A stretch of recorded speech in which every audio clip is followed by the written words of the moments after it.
Hi everyone, so this is my afternoon routine as a mother of two and a wife and a student and a content creator. So ayan guys, pagpasensyahan nyo na nakapag-relax na kasi ako konti and now umpisahan na natin. So ayan, maglinis muna tayo sa lamesa kasi kakamadali namin kaninang umaga. Siyempre, hindi mo na malinisan, no? Kasi super busy nga namin. So, ayan guys, nilinis ko na at may natira pa nga pagkain ng aking anak. So, kinain ko na siya kasi sayang naman. Prutas pa naman yan guys. Ang mahal pa ng prutas din, no? So, ayan, kinain ko siya and tinapon ko na rin yung iba. So, ayan, unahin din natin ang dishwasher. Dagdagan pa natin ng hugasin para sabay-sabay namang mahugasan yan. At hindi nga kasya ang lahat. So, hugasan ko yung kaserola, yung mga malalaki dyan by hand. But most of the time, hinuhugasan ko na lang talaga siya sa kamay. Paunti-unti para save sa energy, electricity, and sa environment. O, diba? We have to think also for our Mother Earth. Ayan. So, as you can see, nakita nyo, nag-prepare nga ako ng plastic. Yung plastic yan po ay binibili namin. And we call it tax puvel. Ayan, so binibili namin siya. Every time magtatapon kami ng basura, wala pong libre dito. So it depends din kung anong basura ang iyong itatapon. So ayan, linisin na rin natin dito banda. Kasi nga po, maglututo nga po ako. So ayan na guys. Ready na ang aking carrots and green beans. So, ayan, hugasan muna natin siya lahat at tanggalin natin yung parang, ewan ko anong tawag dyan. Basta yun, while nagtatanggal nga ako dyan, ang tagal ko dyan nagtanggal, in-exercise ko muna yung aking mukha kasi baka nagulat kayo kung anong ginagawa ko. So, ayan, in-exercise ko siya guys kasi maganda daw yun siya sa face. O, diba? Gawin nyo din yan kung wala kayong ginagawa. It's good for the face. So, ayan. Ito naman, binalatan ko na ang carrot at maghihiwa na nga po ako. So, hiwain ko na siya into julienne.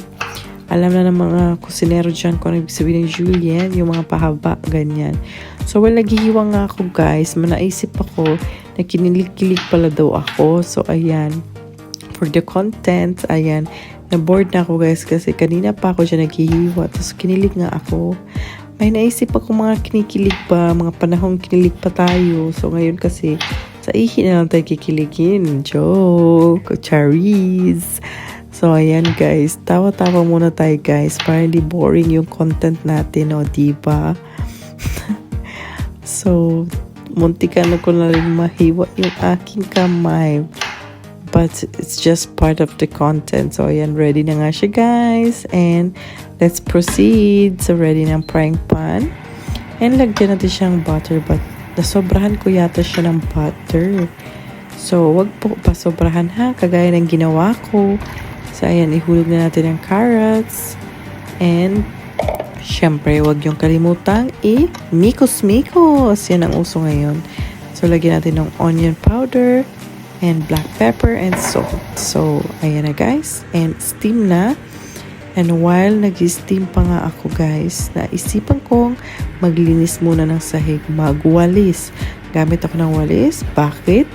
Siyempre to save the energy, the electricity, and the environment na naman. O diba, napaka-environment friendly talaga akong tao. Kasi lagi kong iniisip ganyan guys.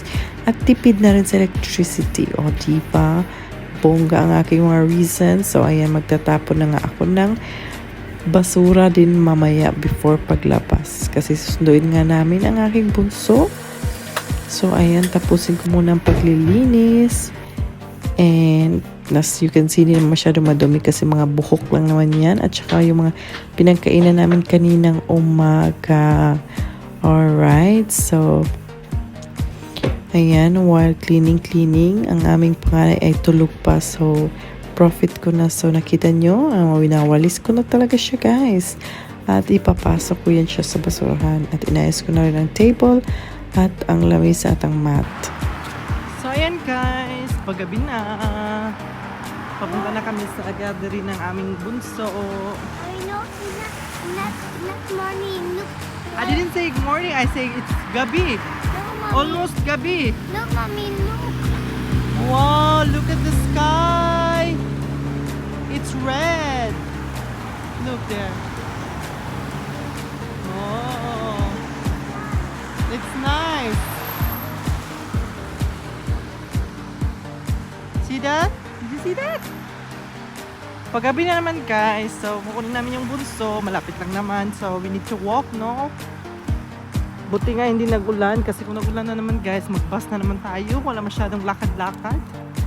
Ito ang hindi ko gusto talaga sa winter. Lagi na lang tayong sasakay ng bus, mag-stay sa loob ng bahay, mas maganda talaga yung summer. Tapos tingnan mo dun, oh, makulimlim na naman guys, wala na naman. Siguro mga isang buwan yata itong uulan lagi. Ayan. Nakita nyo yan? Ang ganda ng ano, red. Pumutok ang sun. You know what is putok?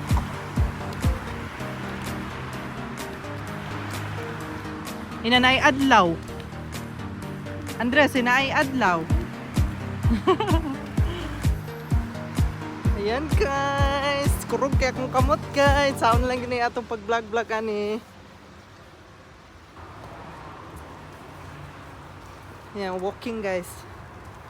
Punta sa garden ng aming bunso. Oh, ayan. Tignan nyo yung sun.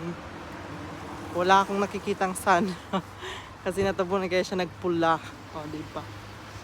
Ang pula ng kalangitan. Ang ganda.